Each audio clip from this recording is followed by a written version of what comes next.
Good morning. It's time to get in touch. In Touch is a public affairs show dedicated to improving the lives of Susquehanna Valley residents. I'm Freddi Hammer, News Director at Backyard Broadcasting. Habitat for Humanity brings people together to build homes, communities, and hope. And their vision is a world where everyone has a decent place to live. So as spring blooms, so does the desire for the volunteerism and the Habitat for Humanity work that goes on all the year. This is a great organization to work out all of your volunteer itches. And today we're joined happily with Executive Director Duane Hershberger from Habitat for Humanity. Hello, Duane. Hi, Freddi. Good to see you again. And we have Clive Rainey with us again this year. Good morning. You're the Habitat for Humanity's first volunteer. Good morning, Clive. And that seems so much older now, 46 years ago. Amazing. Well, I'm so glad that you both could be here for our just celebrating the month of volunteers. Is that what we're doing here? We're making everybody feel good and get together with the volunteering and other people, too. Exactly. We're just so fortunate to have a strong level of community support here. Volunteers are emerging. We had a home show a couple of weeks ago where we participated in the West Branch Builders Association home show. Mm-hmm. Had 60 volunteers sign up. That's amazing, Duane. What are we going to do with them all? I think you'll find a spot. We will. We're going to build homes and do lots of good things. That's my question, is about Habitat for Humanity this year. You sort of came off the pandemic. Do you feel like you're rolling? You have a couple of homes ready to break ground? Fred, it's been tough the last couple of years. We finished a house actually during the pandemic. The last little while, we've been building our capacity, getting ready for what's next, and it's a little bit scary. Wow. It's something that you may be like, wow, we haven't done all of this all at once before. Exactly, and even not at this level. We built about 6 or 7 houses in the last 10 years. We're angling to build 10 homes in the next 5 years. And whenever I look at the math on that, it's just kind of scary. But like I said, the depth of support in this community has just been amazing. I want to ask Clive, getting back to you as a Habitat's first volunteer, you've had many experiences of groundbreaking and different feelings. What can you describe about the beginning of a building of a home for a Habitat community? Well, it's excitement for everybody. I was there when they literally built the first homes all over this country and in lots of places around the world, as local people took on this idea and said, why don't we do this here in our community? And that's really what I see here, even as you're thinking about groundbreaking on ground that you've now obtained and that we visited last year, is also the groundbreaking, a new reality of Habitat here in Lycoming County, and local people taking ownership of it and being excited by it and saying, this is our work, and let's get our hands into it, get dirty, do whatever it takes to get this moving and helping more people in our community have a decent home. Now, have you gentlemen met the families so far that are going to be building with you? It's a sweat equity situation where these families are not just waiting for a home to be built for them. They're taking responsibility for themselves. Exactly. And again, volunteers. The committee that selects families is a volunteer committee, and they recommended 2 families to the board, families that are willing to put in the sweat equity to help build their house, living in substandard housing now, and have the ability to pay back the mortgage. Can I tell you just about one family for a minute? I'd love to hear about them. So one of the families moving into the homes, the mom is in a wheelchair, and it's a rental house, and the bathroom is on the 2nd floor. They own a bathroom. That's not a good situation. Exactly. The house is kind of okay, but to be in a situation like that, who would want to live like that, to be carried upstairs every time you need to use the facilities? You'd be dreading the help that you'd be asking for all the time. Exactly. And the homes we're going to build, 6 homes out toward the Cross-Cutter Stadium, all of them will be ambulatory, fully ambulatory, ground level, bathrooms on the 1st floor. There's no American Disabilities Act requirements for residences, but we're going to make them compliant with that. Hallway widths, bathroom widths, door widths, all of that. And it's going to be a place where this family and this mom can have a space where they can have a life.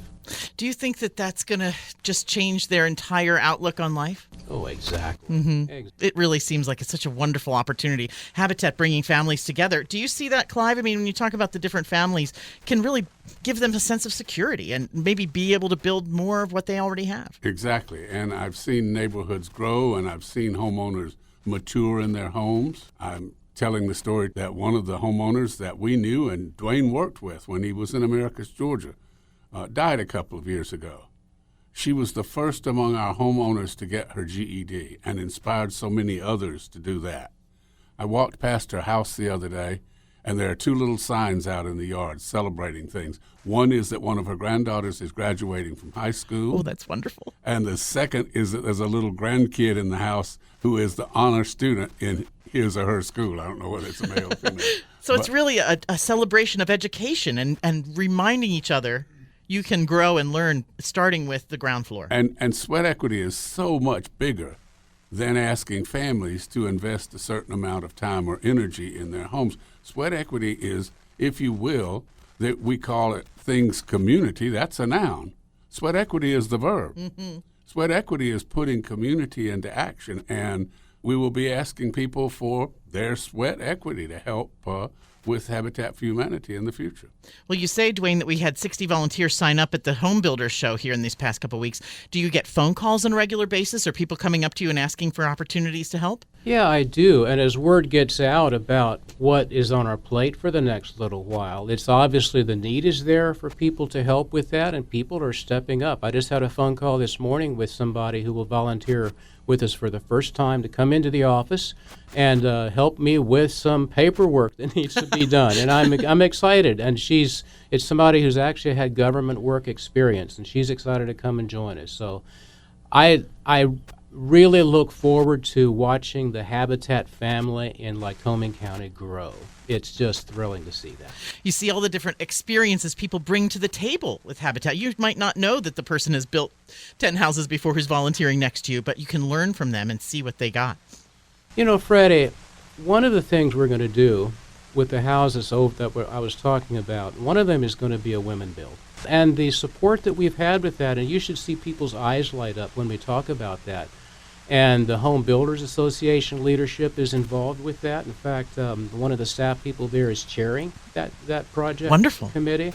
And there's a whole group of people that are meeting, and it's a growing group to organize all the things that need to happen to make that work. And like I said, the depth of support in this community, it's just kind of astounded me. If someone wants to volunteer, they can go to lycominghabitat.org.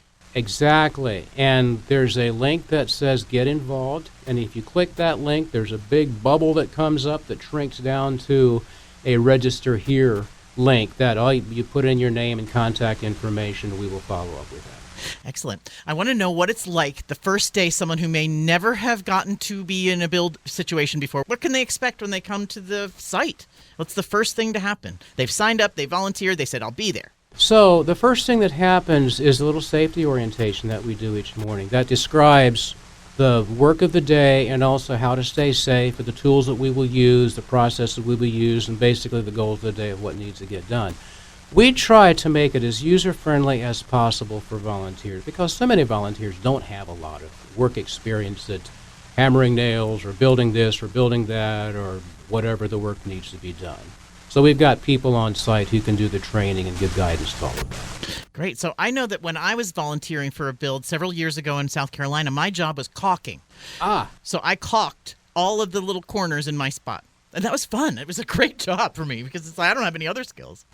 Freddi, I bet if you would go back and look at that house that you caulked, I bet that caulk is still there and still in good shape. Well, I hope so. I hope that I contributed a positive thing.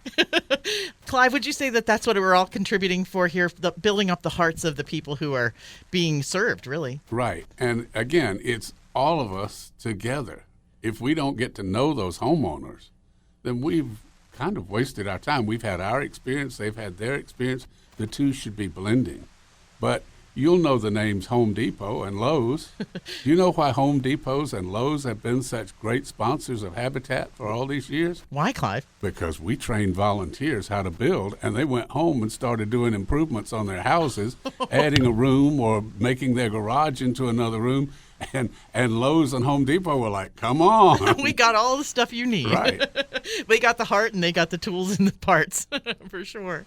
What is it like to see this organization grow around the world, Clive? As you mentioned, you started very early when saw the first homes built, and now it's an international effort. Well, the most exciting thing about it is that it started before there was the internet. This didn't happen by computers. This happened by word of mouth. And I was there, and the phone calls we would get, or someone who would show up in our office and say, we've heard about you, we're interested. I just remember a couple of years ago, getting by delivery by Duane, who had been to Poland. And he came home and he brought a letter to me from the man who leads the work there. And in that letter were pictures of the homes they had built in Gdańsk in Poland. And the man said, "You remember this all started in your office in Americus, Georgia, when we just came for a conversation." It's powerful, and again, you're part of it. You know, I was riding through a neighborhood that one of the first ones we built in Americus, Georgia the other day, and looking at those houses, it was my bargaining chip with Millard Fuller, the founder, to go to Africa. I wouldn't go until they built houses in Americus. Those houses are standing there. They're 46 years old now, most of them still occupied by their original owners. And I rode through that neighborhood, and I've got to say, my experience was, my God, I got to be a part of this. And really helping these people build their lives and go on from there. That's a changing point from now on. Yes. I love that for you. Because you're taking that with you everywhere you go, and your joy of it is absolutely on you. Right. I love that for you, Clive. And you see all the different people that you can help people that need the homes, and then we have opportunities to give back in so many different ways. Like we can volunteer with our time, we can volunteer with our money, our businesses can contribute. I mean, many, many ways to volunteer. It's not necessarily just the build. You know, I tell young people who volunteer with Habitat, I say, be sure you put this on your CV or whatever they call those things these days. Right. Because when it comes down to you and somebody else who's equally qualified, and your boss sees this person's been out volunteering and involving themselves in the community, that might be the difference in who gets the job. Talking about the different ways that we can donate, let me ask you, Duane, we can bring food to the build, bring lunches to the people. I mean, you can set up all kinds of ways to volunteer. Freddi, I sent an email out to our Habitat family every Monday, and it went out to over 40 people. That's our board of directors. It's the key committees that we have. We have a finance committee. We've got a development committee. We've got a construction committee. How many down the line? So people who have life skills in various areas can really help Habitat. There's a committee, an all-volunteer committee that's meeting to help guide these new homeowners through the process toward home ownership. They probably won't go out and build, but they're doing a really important work with us. Where can we find the information about helping? So as far as the different homes, once we get assigned to a place, can we go anytime, or do you need to make sure that you're put on the list that you are the one that's expected to come to the build? So at this point, we will be using volunteers on the build site probably around August. Okay. We're acquiring the property in early June. Permitting is going to take a while. We've got the house plan set up. But after we do the excavation, all of that work, and get to the framing is when we can start using volunteers. At this point, we're just collecting names so we can put the message out to people when we're ready to go. I want to be on that list, and I can't wait to help. Very good. You're on the list, Freddi. Sounds good.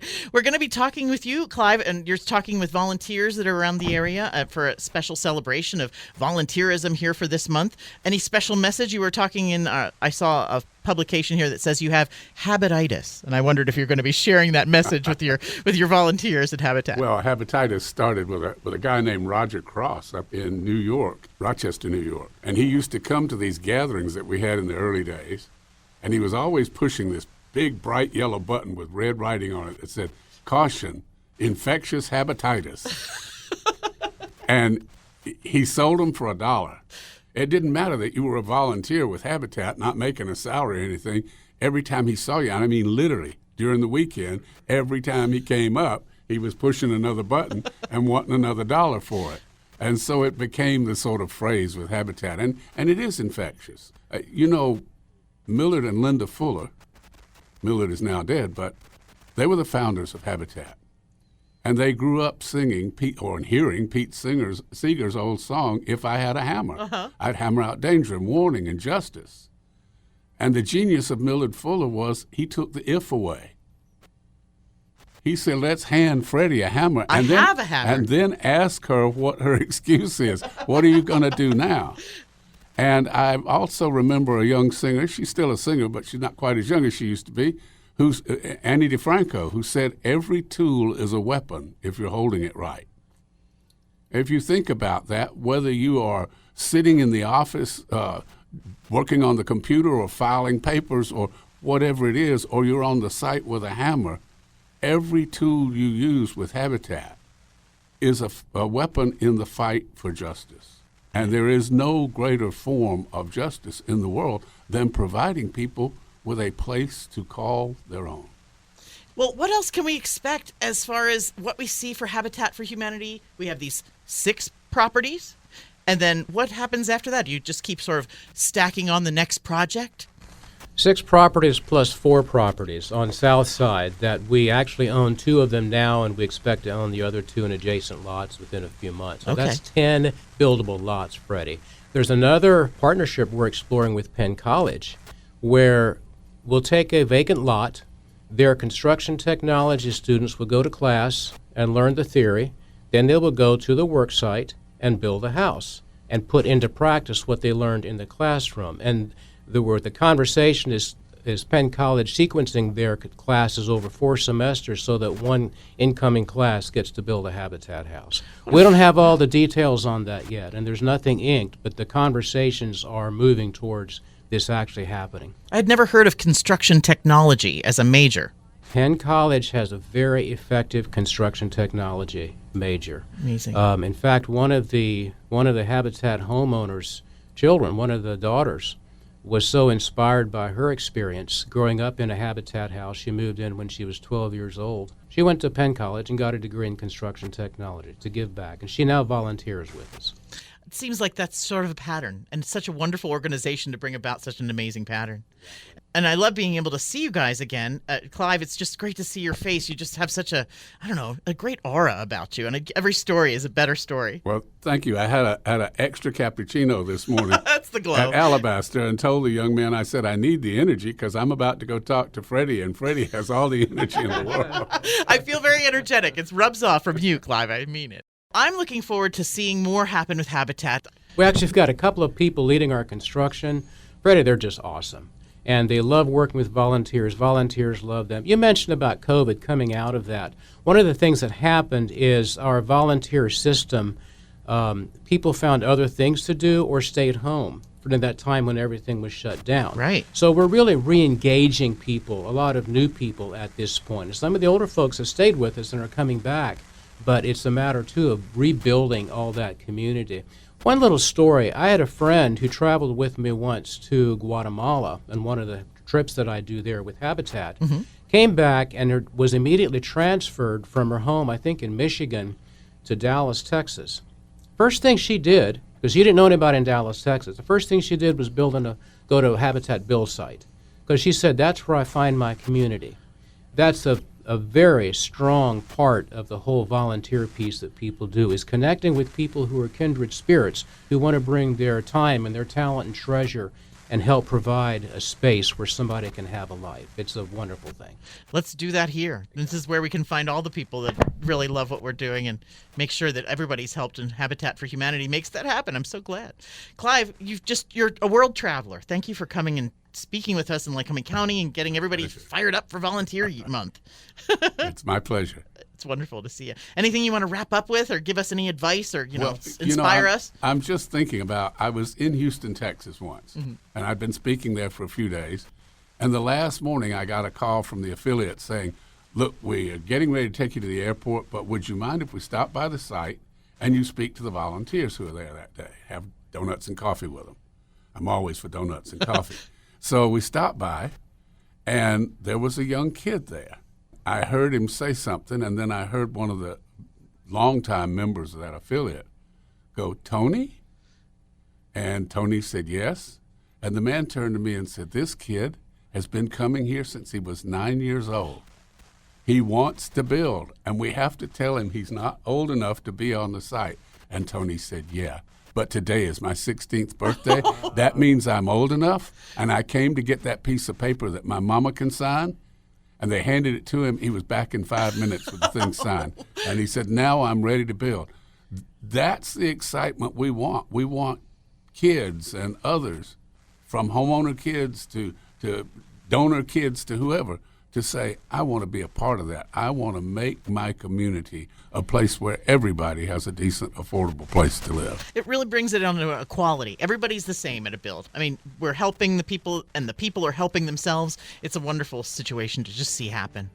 I'm so glad that you could come and visit us today. We have Duane Hershberger, Executive Director of Greater Lycoming Habitat for Humanity. Thanks for coming in today. Thank you, Freddi. And Clive Rainey, the first volunteer of Habitat for Humanity. It's so wonderful to have you in our presence. You're a wonderful guy. It's a pure pleasure for me. Thank you so much for joining us on In Touch.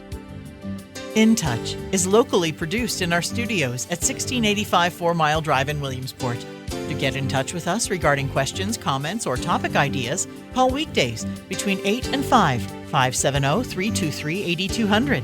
You can also write to us at 1685 4 Mile Drive, Williamsport, PA 17701. Attention Freddi Hammer. Or email me at fhammer@backyardbroadcasting.com. For archive programs of our In Touch series, you can download and subscribe to our new Backyard Podcasting feature through a link on any Backyard Broadcasting website or obtained where podcasts are available. You can also subscribe to our YouTube channel, Backyard Broadcasting. The programming discussed here on In Touch does not necessarily reflect the feelings or opinions of the management or staff. Thanks for listening to In Touch, a production of Backyard Broadcasting.